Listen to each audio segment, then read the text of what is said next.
അപ്പൊ നമുക്കെന്താ വേണം? നമ്മൾ പറഞ്ഞ വിഷയം ചെറുപ്പക്കാർ അസ്സലാത്തു ഖൈറുൻ മിനൻ നൗം. സുബഹിക്ക് വിളിക്കും.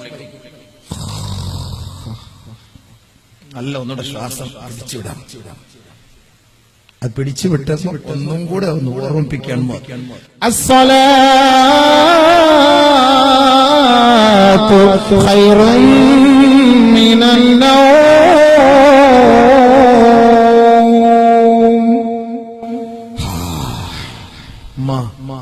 ഒരു ബെഡ് കാഫിയോടെ സുബൈക്ക് പള്ളിയിൽ പോകുന്നവർക്ക് ഒരു ബെഡ് കാഫി ഇട്ട് കൊടുക്കാം. സുബൈക്ക് പള്ളിയിൽ പോകുന്ന നബി സല്ലല്ലാഹു അലൈഹി വസല്ലം തങ്ങളുടെ ശൈലി രാവിലെ എഴുന്നേറ്റ ഉടനെ എഴുന്നേറ്റ ഉടനെ മിസ്വാക്ക് ചെയ്യുക, തണുത്ത വെള്ളം കുടിക്കുക. നബി സല്ലല്ലാഹു അലൈഹി വസല്ലം തങ്ങളുടെ ശൈലി വെറും വയറ്റിൽ തണുത്ത വെള്ളം കുടിക്കുമായിരുന്നു. ഇന്ന് ഡോക്ടർമാർ പറയുന്നതാണ് തണുത്ത വെള്ളം കുടിക്കണം രാവിലെ വെറും വയറ്റിൽ. പോട്ടെ, അത് ശാസ്ത്രം വൈദ്യശാസ്ത്രം, അങ്ങോട്ടേക്ക് കടക്കുന്നില്ല. അപ്പൊ ചെറുപ്പക്കാർ, യുവാക്കളെ, നിങ്ങളെ വിളിക്കാൻ വാ, പള്ളിയിലേക്ക് വാ. ഉറക്കത്തെക്കാൾ ശ്രേഷ്ഠമാണ് നമസ്കാരം. വെറുതെ ആണോ എഞ്ചിനീയർ വിളിക്കുന്നത്? വേറെ ജോലിയൊന്നും ഇല്ലാഞ്ഞിട്ട് നിങ്ങൾ വിളിക്കുന്നത്? ഇബാദത്തിൽ കഴിഞ്ഞുകൂടണം. ഇബാദത്തിൽ കഴിഞ്ഞുകൂടുന്നതിന് പകരം നിങ്ങൾ അതിന്റെ പിന്നാലെ പഞ്ചിങ്, കിസ്സിങ്, പ്രസ്സിങ്, ടച്ചിങ് ഇതുമായിട്ട് നടന്നാൽ നാളെ ആഖിറത്തിൽ വരും. ചെറുപ്പക്കാരെ, اليوم نختم على أفواههم وتكلمنا أيديهم وتشهد أرجلهم بما كانوا يكسبون. യാസീൻ ഓതുന്നവർ മനസ്സിലാക്കുക, യാസീൻ ഓതുന്നവരാണ്. ഈ ആയത്ത് വരുമ്പോൾ ഓർത്തോളി. ഈ ആയത്ത് വരുമ്പോൾ നമ്മുടെ ലൈനൊക്കെ ഒന്ന് ഓർത്തോണം എല്ലാവരും. ഈ ആയത്ത് ആർക്കൊക്കെ മെസ്സേജ് വിട്ടിട്ടുണ്ട്, ആർക്കൊക്കെ റീചാർജ് ചെയ്ത് കൊടുത്തിട്ടുണ്ട്, ആരുമായിട്ടൊക്കെ സംസാരിച്ചിട്ടുണ്ട്. പരിശുദ്ധ ഖുർആനിലൂടെ അല്ലാഹു സുബ്ഹാനഹു വ തആല നമ്മളെ അറിയിക്കുകയാണ്, അൽയൗമ നഖ്തിമു അലാ അഫ്വാഹിഹിം. നാളെ മഹ്ശറിന്റെ തിരുമുറ്റത്ത് അർശിന്റെ തണല് വേണമോ? അല്ലാഹു നിന്നെ സ്കാൻ ചെയ്യുകയാണ്. നിന്റെ നാവിനെ അല്ലാഹു ബന്ധിക്കുകയാണ്. ഉഖബത്ത് ബിൻ ആമിർ റളിയല്ലാഹു അൻഹു റിപ്പോർട്ട് ചെയ്യുന്ന ഹദീസിൽ പറയുന്നു, ഇന്ന അവ്വല അൽമിൻ യതകല്ലമു യൗമ യുഖ്തമു അലൽ അഫ്വാഹ് ഫഖദുഹു മിനർ റിജ്ലി ശിമാൽ.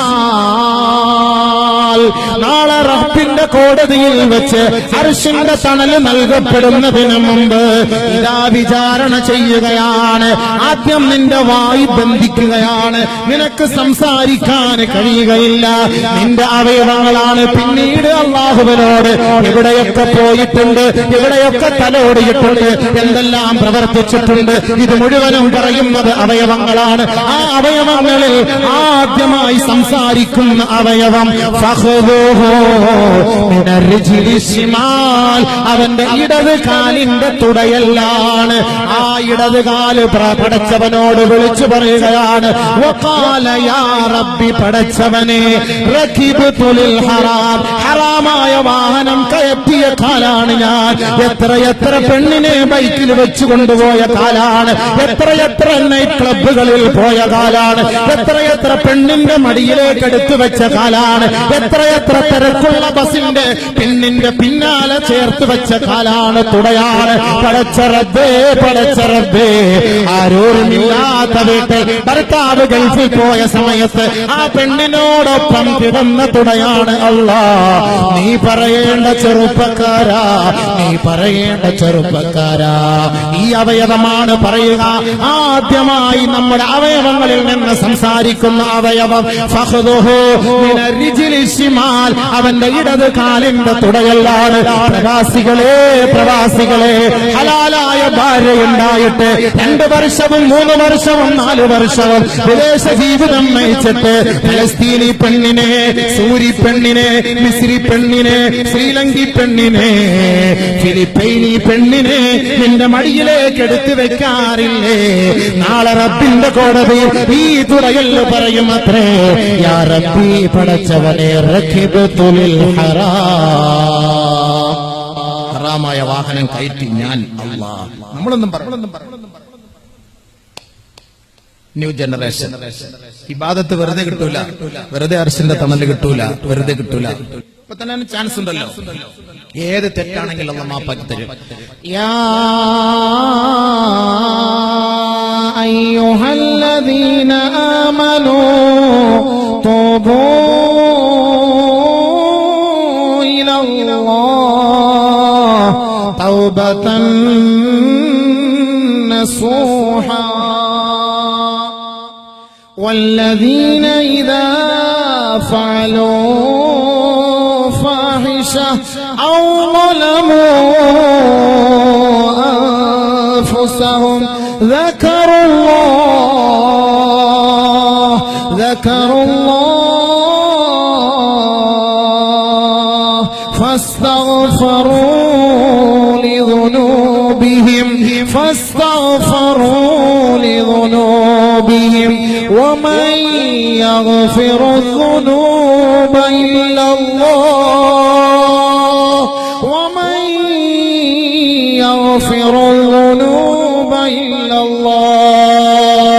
ദുഃഖിക്കരുതേ, പ്രയാസപ്പെടരുതേ, ഖേദിക്കരുതേ, വിഷമിക്കരുതേ. പാപികളാണ് നമ്മൾ, സാധുക്കളാണ് നമ്മൾ. ആദം അലൈഹിസ്സലാത്തു വസ്സലാം പോലും തെറ്റിലേക്ക് കടന്നു പോയെങ്കിൽ അതിന്റെ മക്കളും അതിലേക്ക് വീണു പോകാം. അള്ളാഹു അതിനും മരുന്ന് തന്നിട്ടുണ്ട്, അതിന് പോംവഴി നൽകിയിട്ടുണ്ട്. പരിശുദ്ധ ഖുർആനിന്റെ പ്രഖ്യാപനമാണ് വല്ലദീന ഇദാ ഫഅലൂ ഫാഹിഷ ഔ ളലമൂ അൻഫുസഹും ദക്കറുല്ലാഹ്. ആരെങ്കിലും സ്വന്തത്തോട് അക്രമം പ്രവർത്തിക്കുകയോ, ആരെങ്കിലും മറ്റൊരാളുമായി ലൈംഗിക ബന്ധത്തിൽ ഏർപ്പെടുകയോ, ആരെങ്കിലും അനാശാസ്യ മ്ലേച്ഛ സംസ്കാരത്തിന് ആരെങ്കിലും കൂട്ടുനിൽക്കുകയോ, ആ കൂട്ടുനിൽക്കുന്ന സമയത്ത് ഉടനെ പടച്ച തമ്പുരാനെ ഓർക്കുകയാണ്. അല്ലാഹുവേ, നീ അമറയില്ലാത്തവനാണല്ലോ. വാരിയല്ലുകൾ കൊണ്ട് മൂടപ്പെട്ട ഹൃദയത്തിന്റെ ഉള്ളിലുള്ള രഹസ്യങ്ങളും മന്ത്രങ്ങളും അല്ലാഹുവേ നീ അറിയുന്നവനല്ലേ. ഉടനെ അവൻ റബ്ബിനെ ഓർക്കുകയാണ്. അവരുടെ പാപങ്ങളിൽ നിന്ന് അവരുടനെ പശ്ചാത്തപിക്കുകയാണ്. അല്ലാഹുവല്ലാതെ അവർക്ക് ആരാണ് മാപ്പ് നൽകുക?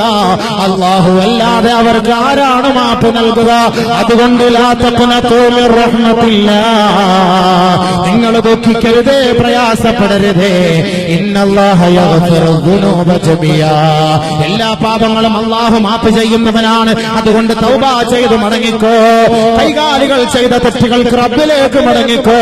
നാളെ അർശിന്റെ തണലിൽ അല്ലാഹുവിന്റെ കോടതിയിൽ നബിതങ്ങളോടൊപ്പം അർശിന്റെ താഴ്ഭാഗത്ത് നമുക്ക് പരിലസിക്കാം. ശാബുൻ നശാഫി ഇബാദത്തില്ലാഹ്. അല്ലാഹു റബ്ബുൽ ഇസ്സത്തിന് ഇബാദത്തിന് വേണ്ടി ഒരുക്കം കൂട്ടിയ, അതിനു വേണ്ടി പരിശ്രമിച്ച ചെറുപ്പക്കാരായ യുവാവേ, നിനക്ക് അർശിന്റെ തണലാണ്.